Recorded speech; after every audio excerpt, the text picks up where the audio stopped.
Hey, this is Clayton, and in this video, I'm going to talk about 7 subtle ways that you may be betraying your partner in a relationship or a marriage. The reason I'm making this video is because these 7 subtle things that come up in relationships are really important to make conscious. They happen in a lot of different relationships. People do these things unknowingly, thinking that they're benign and innocent. But when these 7 subtle acts begin to stack on one another, they form really bad habits that can create a gap in your relationship, ultimately rupturing the connection between the two of you and opening the door to larger acts of betrayal like infidelity.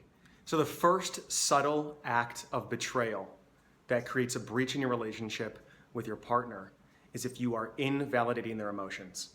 Now, invalidating emotions can come in a number of different ways, but the most common is when your partner comes to you with an emotion like anger, maybe they're sad, maybe they're feeling hurt. And rather than actually listening to them and fully receiving them and allowing them to experience whatever they're experiencing, you're saying that whatever they're feeling is wrong and that they shouldn't be feeling the way that they're feeling. Now, maybe their accusation is one where it's painting your intentions in a way that you don't agree with. But to tell them that they shouldn't be able to feel the way that they're feeling is disrespectful. And it is also a subtle form of manipulation because you are communicating to them that they should not trust themselves. Now, the second way that you may be betraying your partner in the relationship is also in the same realm of emotions. And this is if you are emotionally dishonest with them. And emotional dishonesty comes in a couple different ways as well. One of them could be faking an orgasm, which is pretty obvious. The next one could be saying that you're fine when really you're not, and leading them to believe that everything's fine when really you've got these emotions that are just boiling underneath the surface that you're not expressing.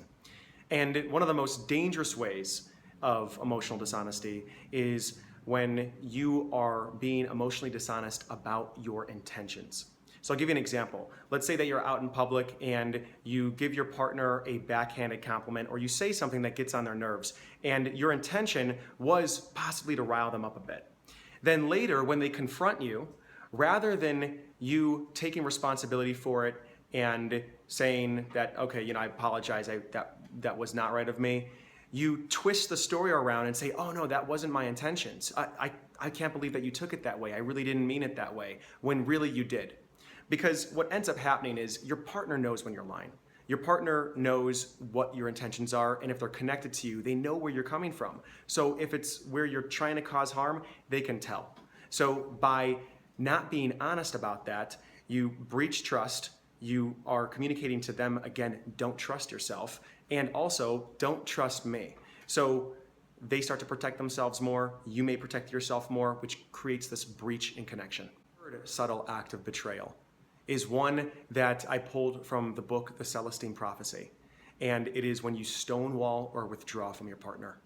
And stonewalling your partner is often looked at as one of the most abusive things that you can actually do in a relationship because you are severing the connection without communicating what's happening or when you're going to be back.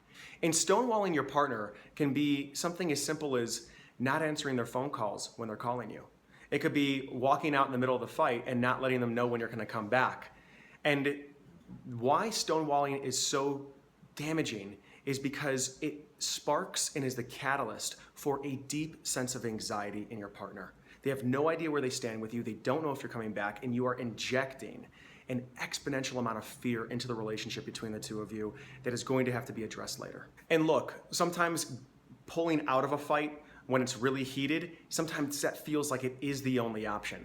But rather than leave without communicating to them, because then that's a form of abuse, just communicate with them and say, look, I'm gonna go ahead and I'm gonna walk out right now because I'm not able to hold myself together. I'm feeling extremely triggered right now. I will give you a call tomorrow morning, or I will call you tonight at 7 o'clock when I've had some time to cool down. And the fourth subtle act of betrayal that can happen in a relationship is undermining your partner in public. Now, what this does is it ruptures the connection between the two of you, and it creates this me versus you mentality rather than this us mentality. You're no longer on the same team, and now there's cheap shots going back and forth in front of people. It's bad manners because you're airing your dirty laundry in public, and you're also communicating to your partner that what happens between the two of you is not sacred and that it's up for public scrutiny. which ultimately breaks trust, it builds resentment, and your partner's going to have a very hard time forgiving you. The fifth act of betrayal is more applicable to marriage than dating, and it's if you are hiding money. And hiding money, what I'm lumping under this umbrella is maybe you've got a gambling addiction. Maybe you've got a nasty spending habit that you're hiding. Maybe you have a tremendous amount of debt that you're not communicating that you have to your partner. Maybe you are siphoning money into a private account somewhere.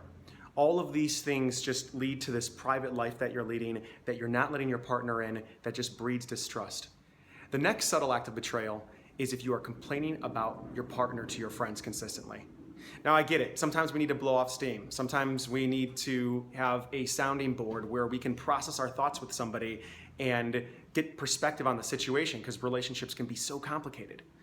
But if you are consistently complaining to your friends, you actually end up creating a support group of people that only see the worst side of your partner. And here's what happens.